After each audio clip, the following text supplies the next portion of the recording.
राधे राधे। सच्चिदानंद रूपाय विश्वोत्पत्त्याद Hathaway तापत्रय विनाशाय श्री कृष्णाय वयं नमः। इस गुरुवाणी चैनल का प्रारंभ भागवत के महात्म्य में जो प्रथम श्लोक है, जिसमें सत्य को प्रणाम किया गया है ऋषियों ने। सच्चिदानंद रूपाय, भगवान का स्वरूप क्या है? जो सत है, जो चित है, जो आनंद है। काम क्या है? विश्वोत्पत्त्याद हेतवे, विश्व की उत्पत्ति करना, विश्व का पालन करना, विश्व की हेतु के लिए भिन्न भिन्न प्रकार की लीलाएं करना, ये प्रभु का कार्य है। और सबसे मुख्य कार्य तापत्रय विनाशाय, संपूर्ण जीवों के जीवन में तीन प्रकार के ताप होते हैं, दैहिक, दैविक एवं भौतिक। और इन तीनों तापों को समाप्त कौन करता है? बोले श्री कृष्णाय वयम नमः। श्री कृष्ण में वो सामर्थ्य है कि इन तीनों प्रकारों के तापों का हनन कर सकें। अब ऐसे श्री कृष्ण जिनको हम अपना इष्ट मानते हैं, जिनको हम अपना रोल मॉडल मानते हैं, वो कृष्ण क्या कहते हैं? वो कृष्ण कहते हैं कर्म करो। वो कृष्ण आपको भाग्यवादी नहीं बनाते। वो कृष्ण आपको भाग्य के भरोसे बैठे रहना नहीं सिखाते। वो कृष्ण आपको केवल माखन खाना ही नहीं सिखाते। वो कृष्ण आपको केवल बंसी बजाना ही नहीं सिखाते। धर्म की रक्षा के लिए वो कृष्ण आपको सुदर्शन चक्र चलाना भी सिखाते हैं। धर्म की रक्षा के लिए वो कृष्ण दो सेनाओं के मध्य में खड़े होकर और अर्जुन को ज्ञान देना भी सिखाते हैं। वो कृष्ण आपको ये नहीं कहते कि आप भाग्य के भरोसे बैठे रहो, जो भगवान करेंगे वो होगा, जो भाग्य में होगा वो मिलेगा ना। वो कृष्ण कहते हैं यदि तुम भाग्य के भरोसे बैठे रहोगे, क्या भरोसा भाग्य तुम्हारे भरोसे बैठा हो। ज्यादातर लोगों को मैं देखता हूं, कहते हैं हम तो भगवान के भरोसे हैं। अरे भैया, भगवान के भरोसे मत रहिए, क्योंकि भगवान भी तुम्हारे भरोसे बैठा हुआ है। कृष्ण कह रहे हैं कर्मण्यवाधिकारस्ये मा फलेषु कदाचना। यदि तुम कर्म नहीं करोगे तो तुम्हें फल नहीं मिलेगा। कर्म करोगे तभी आप फल प्राप्त कर सकते हो। भागवत में 7 वर्षीय कृष्ण अपने पिता नंद को उपदेश दे रहे हैं।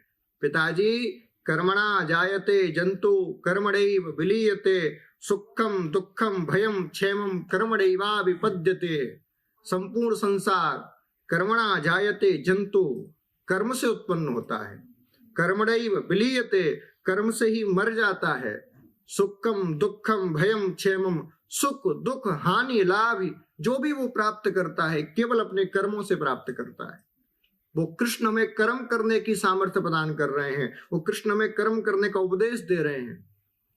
और उस कृष्ण से हमें सीखना है कि कर्म क्या करें, कौन सा कर्म करें, कौन से कर्म को करने का उपदेश कृष्ण ने दिया। क्या वो लौकिक कर्म है या पारलौकिक कर्म है? कौन सा कर्म है? वो कृष्ण आपको कह रहे हैं कर्म ऐसा करिए जिसमें आपका आंतरिक विकास हो, आपका भौतिक विकास हो और आपके द्वारा संपूर्ण जनमानस के कल्याण के लिए कार्य हो सके, ऐसा कर्म करिए। वो कृष्ण आपको समझा रहे हैं खुद भी अपने जीवन का उत्थान करिए और आपसे जितने लोग जुड़े हुए हैं उनके जीवन का भी उत्थान हो सके, ऐसा कार्य करिए।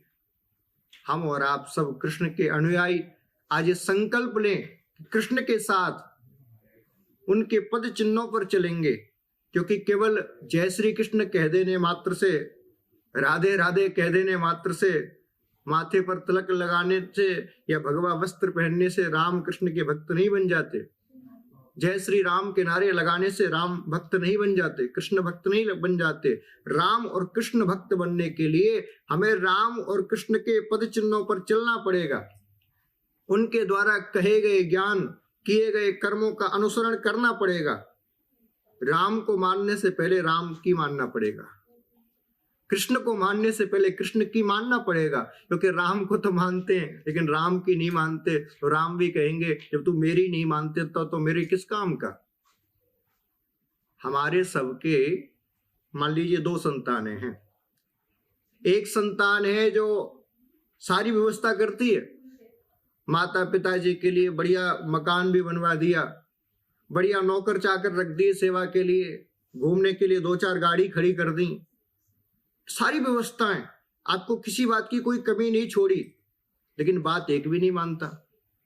दूसरी संतान है जो बेचारा धन से सहायता नहीं कर सकता, आपके लिए आधुनिक सुविधाएं उपलब्ध नहीं करा सकता, आपकी व्यवस्थाएं नहीं कर सकता, लेकिन हाँ, आपके एक आदेश पर एक पैर से खड़ा रहता है। आपके एक आवाज देने पर वो तुरंत सामने आ जाता है, जी पिताजी, जी माताजी, आज्ञा कीजिए। मैं आपसे प्रश्न पूछता हूं, आप कौन से पुत्र को अधिक लाड करोगे, व्यवस्था करने वाले को या आज्ञा मानने वाले को? मुझे पता है आप सबका यही जवाब होगा, बोले महाराज जी हम तो आज्ञा मानने वाले को ज्यादा प्रेम करेंगे, उसी को ज्यादा पसंद करेंगे। तो भैया आप खुद सोचिए, आप भगवान के कौन सी संतान हो, आज्ञा मानने वाली या फिर व्यवस्था करने वाली? आप सब जानते हो कि आप और हम केवल व्यवस्था करने वाली संतान बने बैठे हैं। भगवान का भोग लगाने की व्यवस्था कर दी, भगवान के लिए 56 भोग भी लगवा दिए, भगवान के लिए फूल बंगला सजवा दिए, भगवान के लिए बड़ा सा मंदिर बनवा दिया, गर्मियों में एसी लगवा दी, सर्दियों में हीटर लगवा दिए, व्यवस्था ही तो कर रहे हैं। लेकिन मैं आपसे पूछता हूं, कितनी बात मानी आपने राम की, कितनी बात मानी आपने कृष्ण की? और बंधुओं याद रखिए, आप कितनी भी व्यवस्थाएं कर लीजिए, कितना भी 56 भोग लगवा लीजिए, कितना भी आप भंडारे करवा लीजिए, कितना भी फूल बंगले सजवा लीजिए, जब तक राम और कृष्ण की बातों को नहीं मानोगे, उनका अनुसरण नहीं करोगे, तब तक आपका कल्याण होने वाला नहीं।